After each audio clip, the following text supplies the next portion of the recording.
చెప్పండి శ్రీనివాస్.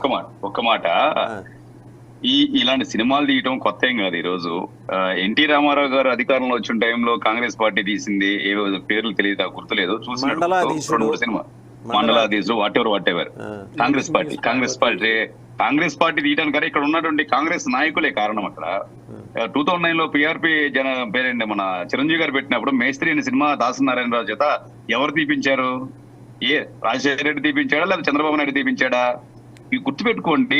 ఈ సామాజికంగా ఈ అడ్డుపెట్టుకున్నటువంటి కొన్ని రుగ్మతలను దగ్గర పెట్టుకున్న వాళ్ళు సమాజాన్ని నాశనం చేస్తున్న నాయకులు వీళ్ళందరూ కూడా, ఇంక్లూడింగ్ రాజశేఖర రెడ్డి, చంద్రబాబు నాయుడు గారు, రాజశేఖర రెడ్డి గారు చేసిన పనులే ఈ రోజు జగన్మోహన్ రెడ్డి గారు చేస్తున్నారు. వాళ్ళు చేసిన పనులే జగన్మోహన్ రెడ్డి గారు చేస్తున్నారు. కొత్తగా ఆయన ఎంత తప్పు చేయట్లా, ఆయన కూడా తప్పుడు కాదు, వీళ్ళు చేసిన పనులే. చంద్రబాబు నాయుడు ఎలా విచ్ఛిన్నం చేశాడు సినిమా వ్యవస్థని. అసలు రాజకీయాన్ని తీసుకొచ్చిన వ్యక్తే చంద్రబాబు నాయుడు. బాగా ఆ రోజు ఎన్టీ రామారావు ఎట్లా వాడుకున్నాడు కానీ అంతకంటే ఎక్కువ చంద్రబాబు నాయుడు వాడుకున్నాడు. దాన్ని చూసుకుని రాజశేఖర రెడ్డి వాడుకున్నాడు. అదే విధంగా ఇప్పుడున్నటువంటి జగన్మోహన్ రెడ్డి గారు వాడుకుంటున్నారు. నేను మీ వ్యాఖ్యల పట్ల ఒక అభ్యంతరం చెప్తున్నాను. ఎన్టీ రామారావు గారు టు మై లిటిల్ విజ్డమ్, నేను ఆయన కాలంలో నేను జర్నలిస్ట్ని కాదు, ఇంకా చదువుకుంటున్నా. నాకు తెలిసినంత వరకు, నా సీనియర్స్ నాకు చెప్పినంత వరకు, రాజకీయాన్ని సినిమాని ఎప్పుడు కలపలేదు. ఆయన సినిమాని సినిమాగా చేశారు, రాజకీయంగా చేశారు. సో ఎప్పుడు కలపలేదు. ఆయన టవరింగ్ పర్సనాలిటీ, ఆయన్ని వివాదంలోకి లాగద్దు అని నేను లాగను సార్. ఒకవేళ నేను అలా అనిపిస్తున్నట్టే సారీ. ఎన్టీ రామారావు గారు సినిమా నుంచి వచ్చినప్పటికీ దాన్ని ఎక్కువగా వాడుకోవాలని ఆలోచించాల, ఇంక్లూడింగ్ చిరంజీవి, ఎన్టీ రామారావు, పవన్ కళ్యాణ్. సినిమా వాళ్ళకి ఆలోచన లేవు. కానీ ఈ రాజకీయంగా గ్రౌండ్ లెవెల్లో సమాజాన్ని విచ్ఛిన్నం చేసే శక్తులుగా వీళ్ళు హీరోలుగా, రియల్ హీరోస్ గా ఫీల్ అవుతున్నారు. వీళ్ళు క్రియేటివ్ సినిమాని వ్యవస్థను తీసుకొచ్చేసి. ఈ సందర్భంలో ఒక విషయం చెప్పాలి. ప్రజారాజ్యం ఏర్పాటుకు సంబంధించి చిరంజీవి గారు తన కార్యకలాపాలు ప్రారంభించిన తర్వాత ఈ విషయం తెలుసుకుని తీవ్రమైన మానసిక ఒత్తిడికి, ఆందోళనకు గురైన చంద్రబాబు నాయుడు గారు, అప్పుడు ఇంకా తెలుగుదేశం ప్రాంతీయ పార్టీ, జాతీయ పార్టీ కాల, అప్పుడు ప్రాంతీయ పార్టీ నాయకుడు ఏం చేశారంటే కె రాఘవేంద్రరావు గారిని దర్శకేంద్రుడిని ఈయన ఇంటికి పంపించి, అయ్యా మీరు ఆలోచన విరమించుకోండి, మీకు రాజ్యసభ కావాలా, కేంద్ర మంత్రి పదవి కావాలా, మేము లాబీ చేసి మేము చేస్తాము అంటే చిరంజీవి గారు నిర్ద్వందంగా తిరస్కరించారు. నేను ప్రజల్లో ఉండటం కోసం ప్రజారాజ్యం పార్టీకి వెళ్తున్నాను అని చెప్పి పంపించారు. సరే, మళ్ళీ వెళ్ళి రాఘవేంద్రరావు గారు ఈ మెసేజ్ ఆయనకి కన్వే చేశారు. మళ్ళీ ప్రయత్నం చేశారు రకరకాలుగా. ఆయన అంటే చంద్రబాబు గారు అందులో నిష్ణాతుడు. ఆయన ఎత్తుగడల ముందు ఎవరైనా సరే నేల మీద పడుకొని దొల్లాల్సిందే. అటు అన్ని ఎత్తుగడలు వేసినా కూడా చిరంజీవి గారు చెల్లించలా. రకరకాల కోవట్లని ఆ పార్టీలో ప్రవేశపెట్టారు, బెదరలేదు.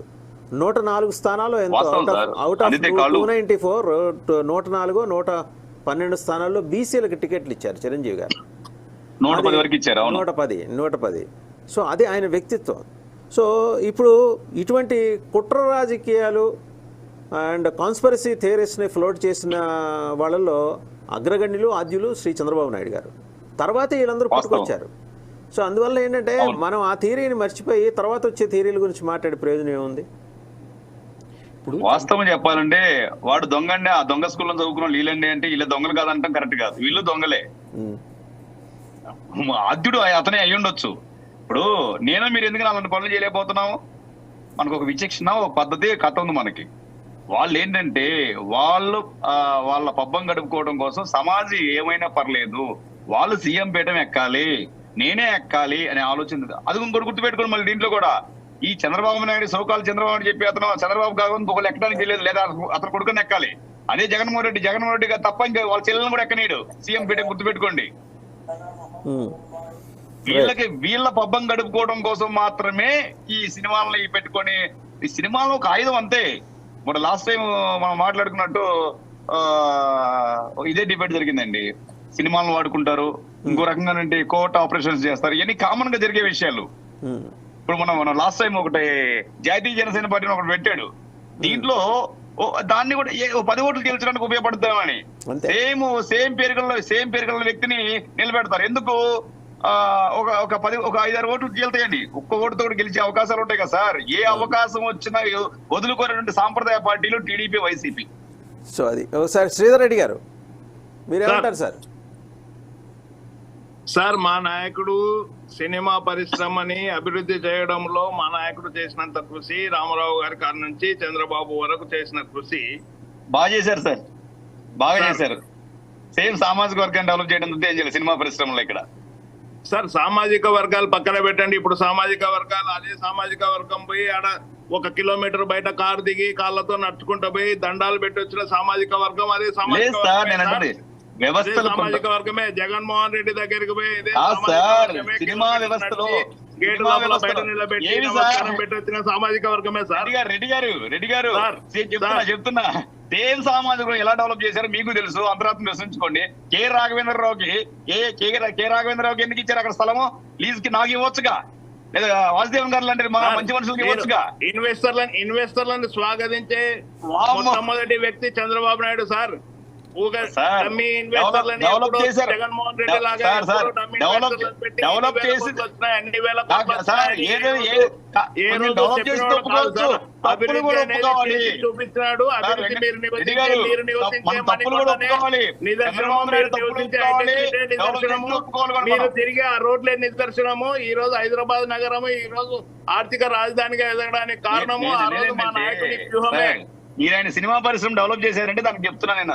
ఆయన డెవలప్ చేసిన దానికంటే కూడా వారి అనుయాయులను డెవలప్ చేసుకోవడం ఎక్కువైపోయింది. ఏమంటారు వాసుదేవన్ గారు? మీకు తెలియని విషయం కాదు ఇదంతా. శ్రీధర్ రెడ్డి గారు, సినిమా ఇండస్ట్రీకి సంబంధించి I have my own observations అండి. నటశేఖర్ కృష్ణ ఆయన ఫస్ట్ సినిమా ఇండస్ట్రీ ఏది ఉమ్మడి ఆంధ్రప్రదేశ్లో హైదరాబాద్లో డెవలప్ కావడానికి అక్కినేని నాగేశ్వరరావు గారు వీళ్ళిద్దరూ, తర్వాతే వచ్చారు రామారావు గారు.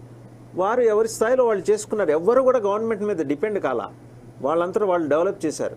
మీరు గుర్తుపెట్టుకోవాల్సిన విషయం ఏంటంటే వీ హ్యావ్ టు, మనం ఈ సందర్భంగా వాళ్ళకి ట్రిబ్యూట్స్ చెప్పుకోవాలి. ముగ్గురు వెళ్ళిపోయారు మహానుభావులు, వాళ్ళు డెవలప్ చేశారు ఇండస్ట్రీని.